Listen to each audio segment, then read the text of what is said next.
My name is Nazir Akoob. I'm the director of Petromarine, which is based out of Cape Town. We have offices throughout the continent in terms of servicing the oil and gas industry. We provide services that are required for any part of the industry, as well as all the equipment and materials that are required for any drilling campaign, plus also the logistics and support services that any campaign requires. Logistics is a big problem in the continent in terms of infrastructure and situations at customs in terms of clearing into countries where there are lots of delays. Also, in terms of the financial sector, we find that there is a lacking in terms of a unified structure to trade between the countries. In terms of the logistics and customs, we believe that a common customs union with standard procedures across the continent would be highly beneficial to improve trade, as well as a more customized system of financing or transfer of funds in terms of the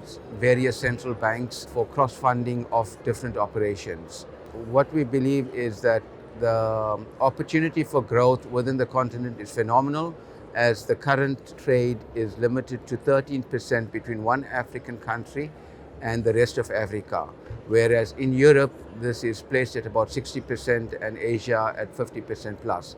So in terms of growth within the continent, we believe that we're still in the growth phase with phenomenal opportunities to trade between one and the other within the continent.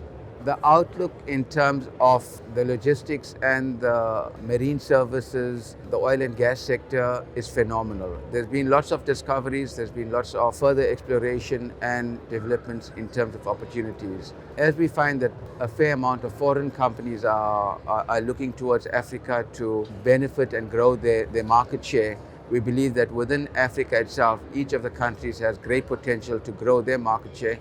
And like earlier stated, we're in a growth phase. So we need to capitalize on growing the continent in a phenomenal manner. I've been attending Africa Oil and Power for a while now at the various locations within the continent. And as always, we find it to be highly successful, putting us in contact with the right players, whether in government or in the private sector. We have benefited greatly, and that's why we come time and again to the conference.